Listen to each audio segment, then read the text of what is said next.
These are all my old Harry Potter books from many years ago. On Friday, the 10th of February, I burned all of my old Harry Potter books. I grew up a huge Harry Potter fan.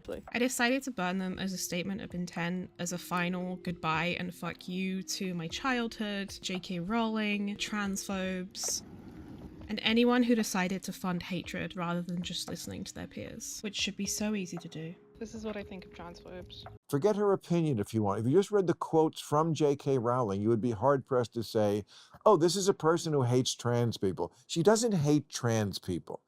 Everybody has to stop saying they hate the thing that they don't hate. Like pro-life people don't hate women. That's another one.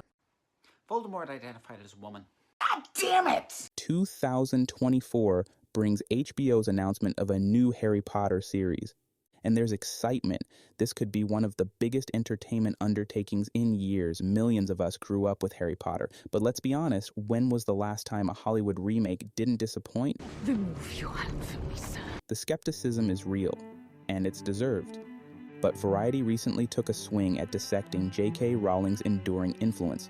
But in doing so, they accidentally highlighted something bigger, wrote a story of power dynamics, markets, and the limits of modern outrage mobs. Rowling has become a cultural figure whose resilience against social pressure has become almost symbolic, which is why Variety is finding it difficult to understand why she hasn't been canceled yet. For the influential author of children's literature to be so vehemently anti-trans and to so publicly shame, ridicule, and invalidate trans people is lethal. And I can't talk about it without getting mad. It's December 2019. Rowling posts a tweet. Not a new book announcement or a witty comment about Hogwarts, but a defense of Maya Forstater.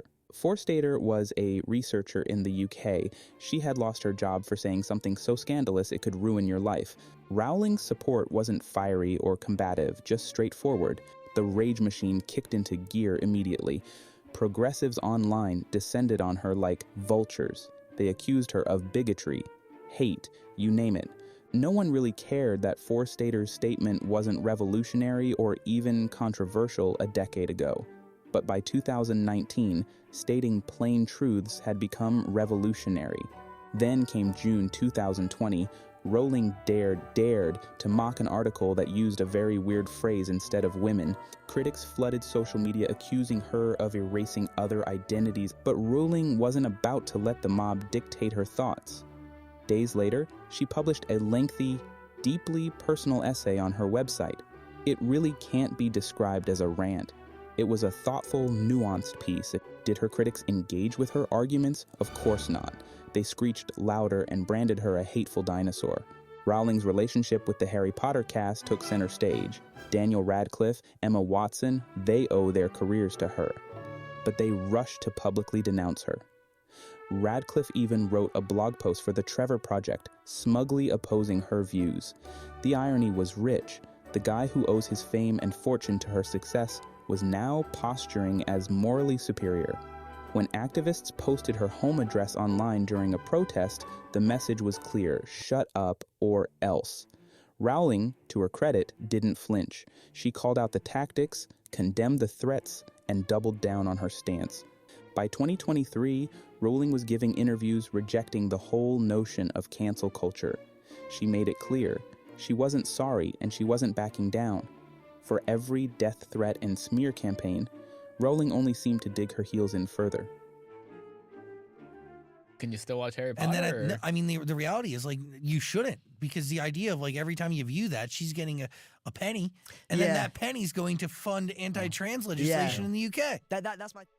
Now, to really grasp what's happening with Jk Rowling and HBO's Harry Potter reboot, you have to first recognize the cultural juggernaut she created, a franchise that has dominated the collective imagination for over 2 decades, over 500 million books sold, more than 80 languages, a multimedia empire worth billions. That kind of success is simply untouchable. Just a few years ago, Warner Brothers was issuing vague PR-laden statements about diversity and inclusion in response to the uproar over Rowling's tweets. HBO is bluntly stating that the new series will benefit from her involvement. No sugarcoating, no appeasing the outrage mob. Casey Bloys, HBO's head, even confirmed Rowling is deeply involved in key decisions like selecting the director and showrunner. It's a clear sign that Rowling's cultural and financial clout seriously outweighs whatever social media mobs think. The truth is, Rowling is beyond the reach of cancel culture because she's achieved a level of financial and cultural independence that most can only dream of. As Melissa Anelli, a prominent Harry Potter fan and author, pointed out to Variety, money is sort of theoretical to her. That's a polite way of saying she's so loaded, so established, that the usual tools of economic coercion, boycotts, career sabotage, public shaming, don't stick. Now, while activists squawk about how conflicted the audience feels, the numbers tell a different story. Harry Potter books still fly off shelves, video games and merchandise sell out. Universal Studios' Potter-themed attractions are packed. A survey cited in the article claimed 79% of fans feel conflicted about supporting Rowling, but that moral hand-wringing hasn't stopped them from whipping out their wallets. That's cognitive dissonance in action. People don't want to admit they care more about their favorite wizard than whatever the outrage crowd is yelling about this week. Rowling's detractors like to paint her as some kind of villain for doubling down on her beliefs, but they overlook how common this pattern is among cultural titans. Walt Disney faced smear campaigns, Dave Chappelle took heat for refusing to self-censor, Orson Welles spent decades battling Hollywood gatekeepers. The common thread here is these figures had enough independence and audience loyalty to resist the pressure. Rowling is cut from the same cloth. She doesn't need approval from Twitter mobs or Hollywood elites, and that drives them insane. Kat Miller from MuggleNet even lamented that political squabbling has sucked the fun out of it for many fans. But again, as Variety points out, the anti-Rowling camp can't seem to let go entirely. They don't want to abandon the community they built, even if it means awkwardly dancing around their dislike for the author. And Rowling knows it. She's not backing down. Just look at her Twitter feed. She even mocked the idea of boycotts, laughing at fans who said they were immeasurably disappointed by her involvement in the HBO series. What's particularly striking is how Variety tries to frame this as unprecedented. They claim the entertainment industry has never seen a creator of Rowling's stature so toxic yet so indispensable. But that's not entirely true. History shows us plenty of examples of creators who were despised by segments of the public, yet thrived because their work spoke louder than the outrage. Rowling's case just happens to be more visible because of the digital age and its never-ending outrage cycle.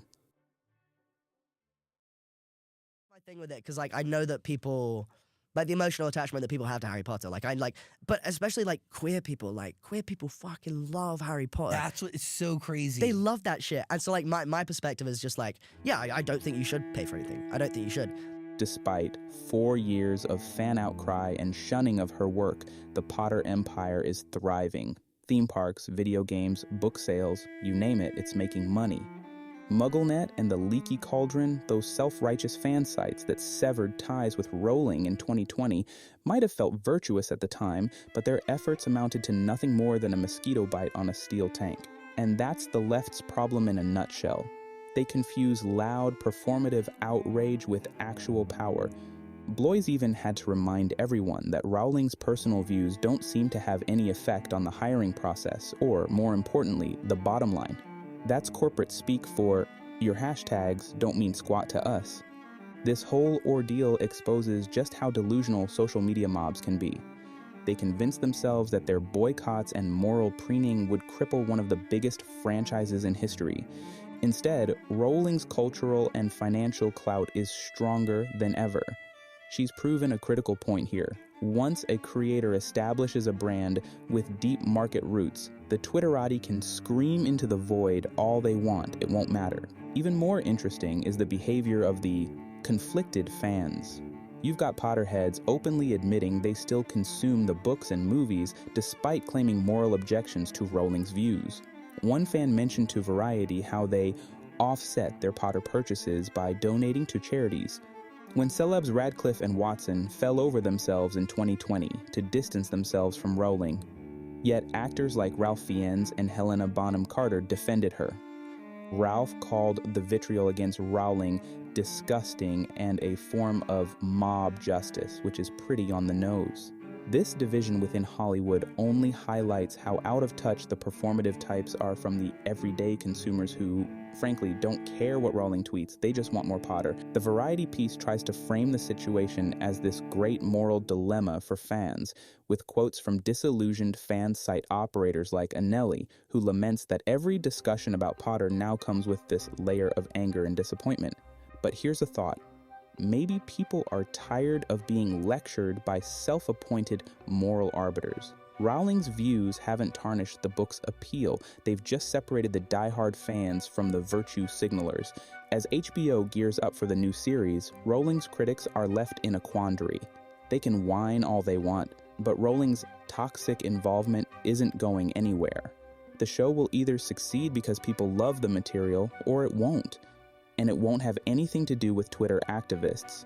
That's the beauty of this entire saga. Rowling has already won. She doesn't need the approval of Hollywood, Twitter mobs, or even her own fans. The money keeps flowing, the books keep selling, and Warner Brothers is fully on board. If anything, this debacle has only cemented Rowling's legacy as a cultural juggernaut who refuses to bow to the mob.